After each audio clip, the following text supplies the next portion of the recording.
happy, might as well just go ahead. 2010, it's your boy Drastic, linked up with B+, Hooking Them Lips Part 2.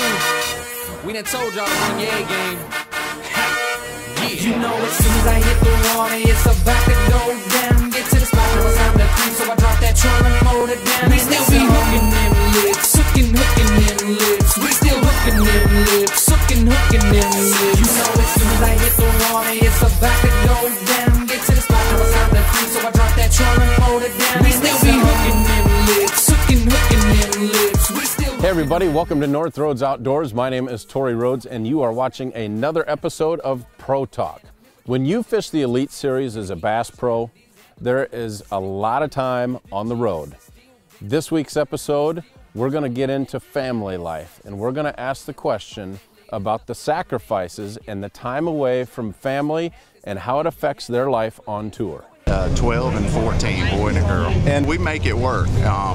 You know, they're into a lot of things too, and you know, it's a kind of a give and take. You know, I miss some stuff with them and they miss some stuff with me, but we make up for it when I'm at home or when they follow me out here on the road. And you know, we're really blessed. None of us could ask for a better life than what we've got. So that's good. And things are working good. Well, my wife's been traveling with me since 1984. I won my first tournament then, and we decided that she should quit her job and just start traveling. And of course, back in those days, we didn't have that many events. We only had 6 tournaments a year, and we always let my son skip school for a couple of them, and a couple of them would be during the part of the year when he wasn't in school. So I don't feel I really missed out on a whole lot. I tried to schedule seminars and appearances around his school activities like basketball games and things like that. So it is what it is. No job is perfect, and bass fishing certainly isn't, but it's a pretty dang good way to make a living. I'm sure of that. You know, well, the boys, all my boys my 2 stepsons they're grown up. I've got one in college left, and he graduates in December, so it's time for him to see the real world.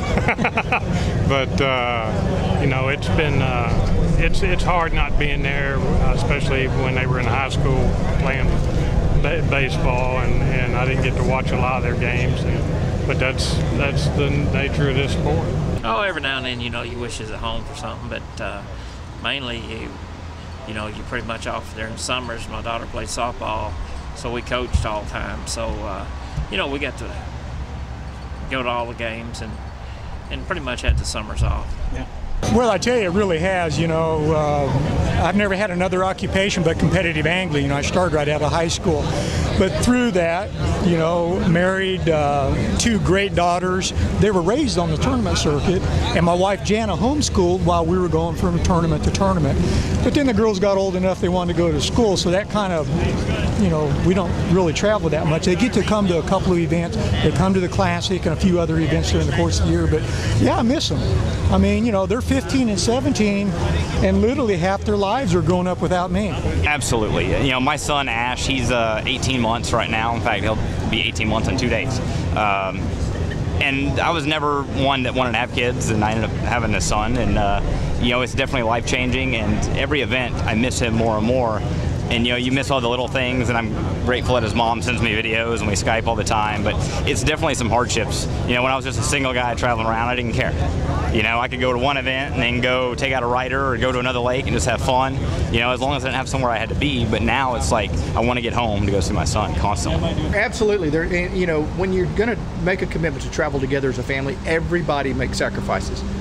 You know, Jimmy Sue and I make sacrifices because, you know, she's homeschooling the kids, so she's giving up things she's wanting to do.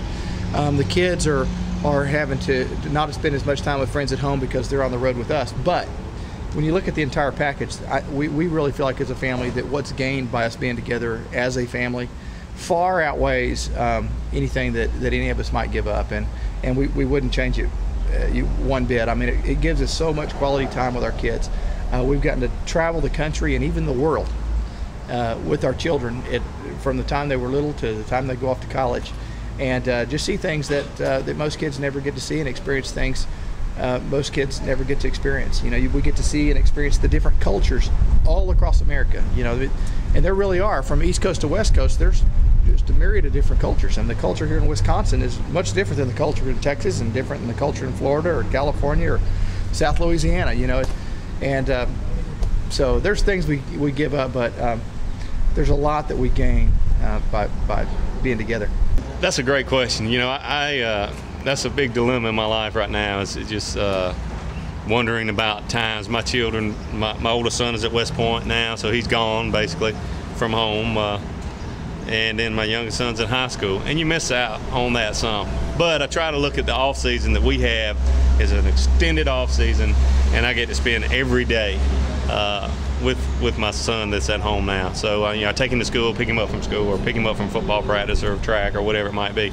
So the quality time I get, really, when I try to look at all of it as big picture, I probably get to spend more time with my kids than a lot of dads do that leave to go to work before the kids get up to go to school, and they don't come in until, you know, night when the kids are already, you know, down and out or so. I would imagine that missing family is got to be one of the most difficult things about being a tour pro.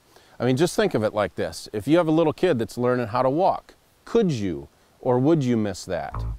On the older scale, let's go to high school. If you've got a son or daughter that's going to be in the state champion track meet, could you or would you miss that to be a tour pro? Let us know what you think. Put your comments below. Join us on Facebook. Put your comments on Facebook.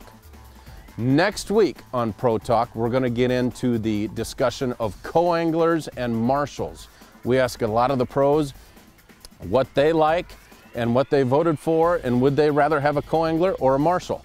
Tune in next week, every Monday, Pro Talk on North Roads Outdoors. How many Duckett rods do you have at home, your truck, your boat? I want a number. 50. What's your #1 Lake Fork plastic? That's a really good one, but I'd have to say the craw tube. How many do you have of those? Millions. Millions of Millions. tubes. Millions. I'd like to see that.